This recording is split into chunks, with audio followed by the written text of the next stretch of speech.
Hey guys, Fabian here with another YouTube video, and I'm coming back at you again, and this time our new decorated spooky season decor, as you can see behind me. In this video, it's going to be a close hit to home, as we're going to be talking about my home state of California. You see, California also seems to be in the spooky season, as it's scaring away droves of people away out of the state. A lot of these reasons are because of homelessness, increased crime rate, increased pricing in housing, the classic traffic, high taxes, and many other things. For those of you who may not know, I've lived in California my entire life up until I was 18 years old when I left to join the military. And since then, I've had 3 goals that I'm currently trying to achieve in my life. Those 3 goals are becoming a luxury real estate agent when I go back to California after the military. Another one is purchasing my first investment property. And the third, more short-term goal is saving $100,000 before I leave the military. Now, since living in Southern California all my life, I can pretty much say that I've experienced almost everything it has to offer, if not all it has to offer. I've moved all around Los Angeles County, from Baldwin Park, Chino Hills, Fontana, even to the high desert in Apple Valley, Victorville. I rode my longboard down Santa Monica and Venice almost religiously every weekend,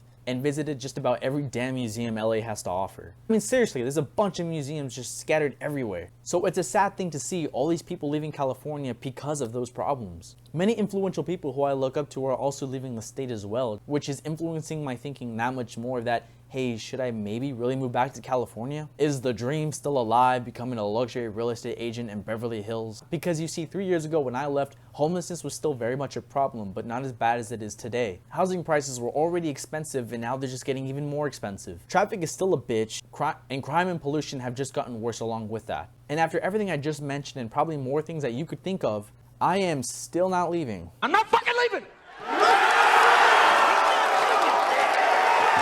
Now, there are a few reasons as to why I'm not leaving just yet. I'm going to explain a few advantages that I think that I have, as well as a few reasons and strategies that I'm going to use to combat those problems that I'm more than likely going to face. See, the first challenge is housing, and for a lot of people, that's one of the main reasons why they're leaving California. I mean, the cost of living over there is just ridiculous. Like I've said before, housing prices have gone up a lot since I've left. So for that reason, I'm not going to be purchasing a personal property anytime soon. I could get an apartment, but that would just be eating away into my savings. So the next logical thing I can think of is moving in with my parents.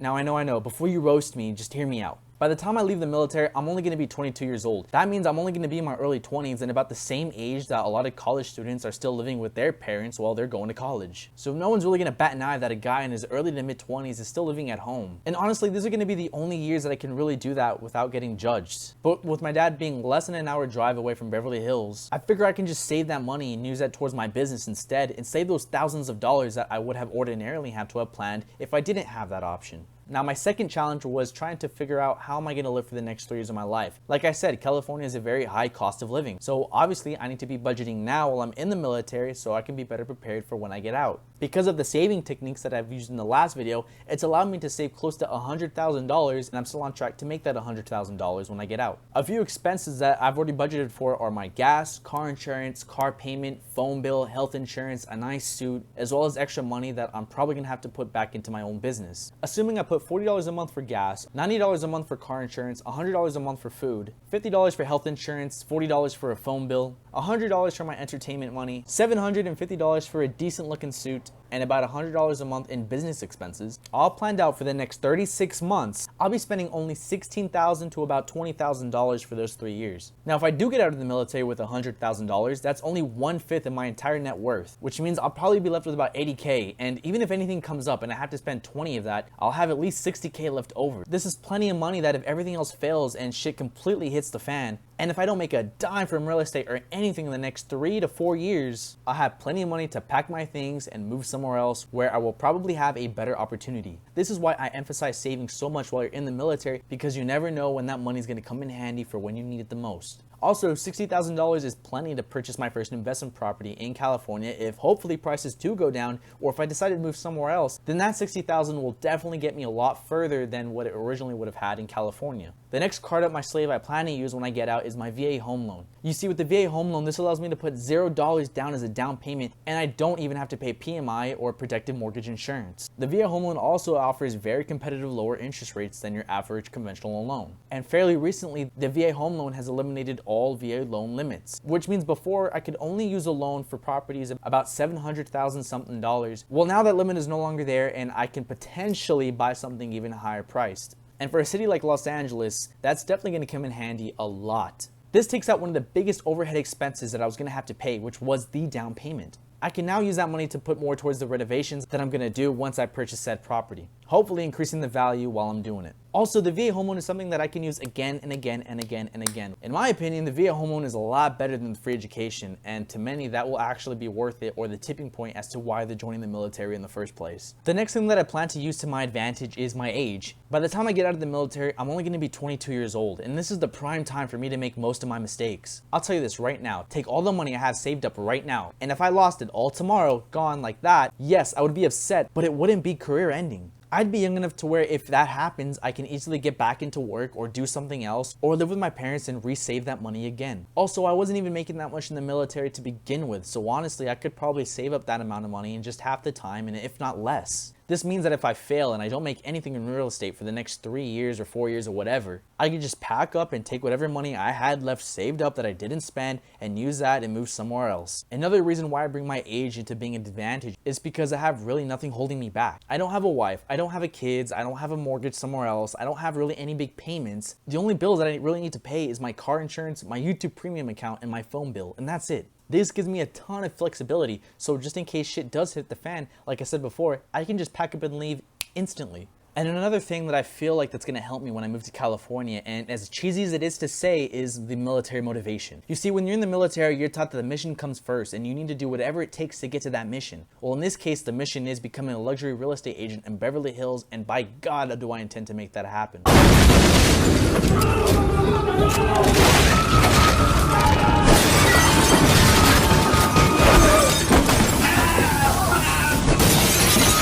See, being on 2 deployments and working one of the most arguably hardest jobs in the entire Navy, which is an ABE, and no, I'm not including special warfare, I'm not going to get into a whole debate about this, but let's just say in your average everyday Joe Navy rates, okay, ABE is definitely one of the more difficult rates out there. But that combined with my previous deployments up to the high north has definitely given me more of a perspective on where I want to be in life and how I approach things. See, because of the military, I now have a lot stronger mentality focusing around the fact that if I fail, I just need to keep trying. I especially need to have that mentality in real estate, because in real estate, you're probably not going to see a majority of your best income for at least a few years. But if you're really good in real estate, obviously that time can shrink. But just in case, for whatever reason, I'm not making a sale, I know that I just need to keep trying and trying and trying and not give up. For about 2 years when I was living on the ship, I lived essentially in a little cubicle and shared a bathroom with about 100 other guys. My standards of living are extremely low, and because of a lot of those reasons, I feel like I've been built to be more resilient to a lot of things that life has to throw at me. And the last thing I'm really kind of hoping for is that I still have a year before I leave. Now in this year, a lot of things can happen. Either California can get a lot worse or it can get better. But you see, I'm sort of looking at California almost like a stock. Now I know that's a weird analogy, but just hear me out on that. Now let's say with a stock, right? You have a CEO of a company, and let's just say he's not exactly the best CEO.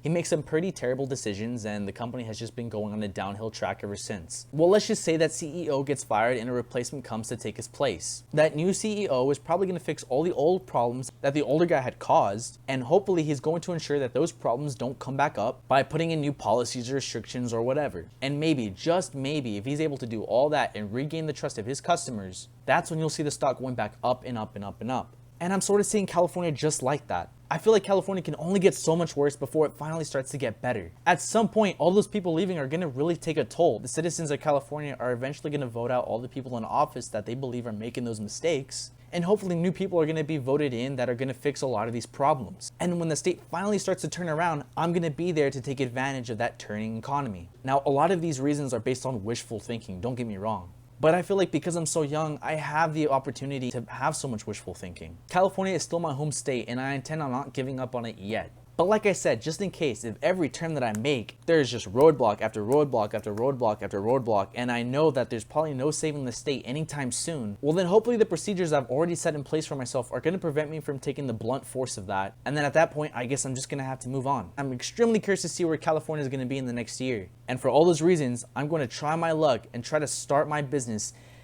in Los Angeles, California. Now time will tell if I'm just some wishful, crazy young person hoping that things are going to get better when things are obviously getting much worse. But in the small chance that I'm right, I'm really rooting for that all these issues are going to be resolved or a lot better handled. And with all that being said, you guys, thank you so much for watching this video. I know it's still a little bit too early to say happy holidays, but I'm going to say happy Spooktober season. As you can see, we're getting into the spirit with the pumpkins and the leaves and all that jazz. So don't forget to sync the subscribe and like button to Davy Jones's Locker, and I will see y'all in the next video.